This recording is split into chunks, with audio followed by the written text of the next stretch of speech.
nem os mártires do período tribulacional e nem os santos do Antigo Testamento. A igreja, ela é composta por um grupo de pessoas que estão em Cristo durante o período que a igreja surgiu. Então a igreja, ela começa no dia que o Pentecoste acontece, né, no dia da vinda do Espírito Santo, e termina no dia do arrebatamento. A igreja é um... Claro, deixa eu explicar uma coisa. Essa palavra igreja, que vem da palavra grega eclésia, ela não é um termo que se refira simplesmente àquilo que nós chamamos de igreja hoje. Essa palavra já existia antes mesmo de Jesus nascer. Quando o povo do Antigo Testamento foi fazer uma tradução da Bíblia deles para o grego, a famosa Septuaginta, eles colocaram uma palavra eclésia lá em algumas passagens do Antigo Testamento que falavam sobre o ajuntamento dos filhos de Israel. A palavra eclésia foi usada. Isso não significa que Deus queria que nós entendêssemos que a igreja já estava no Antigo Testamento, ou que Israel era a igreja e que a igreja é Israel. Não tem nada a ver com isso. É simplesmente uma questão linguística, tá? Filologia, isso aí. Não tem nada a ver com questões espirituais e doutrinárias. A palavra eclésia, ela sempre foi usada no mundo grego para se referir a um grupo, a um ajuntamento. Tanto é que tinha conceitos, tinha significado político, de partido, quando se usava a palavra eclésia.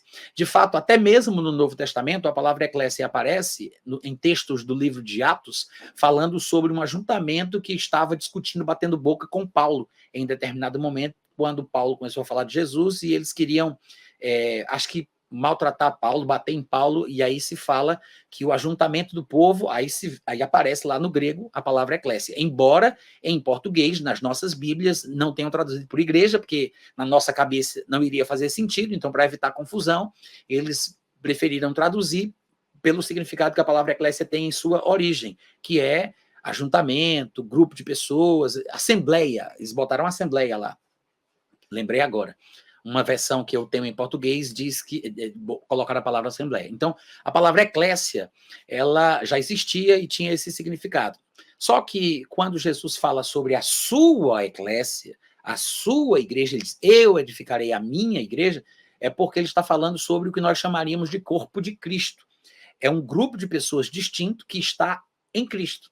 Então, essa igreja, ela vai surgir somente depois da morte, ressurreição e vinda do Espírito Santo. Aí sim, a igreja nasce, a igreja surge.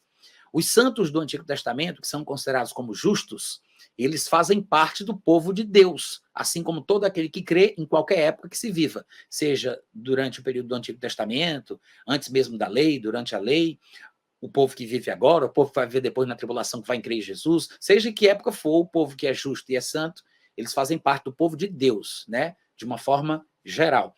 Mas cada um dos grupos, dependendo da época em que se vive, é designado pelas Escrituras por uma expressão ou por uma palavra diferente.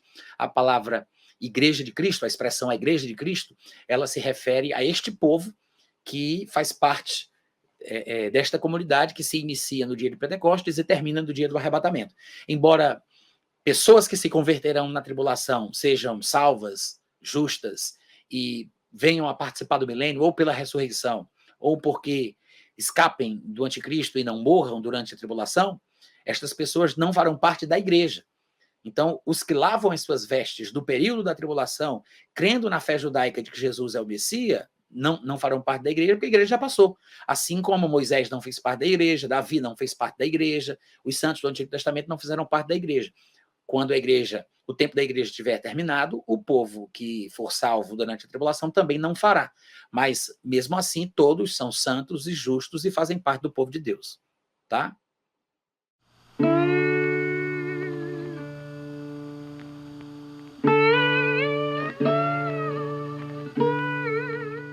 Este é um trabalho independente e conta com a ajuda das pessoas que têm sido abençoadas por ele.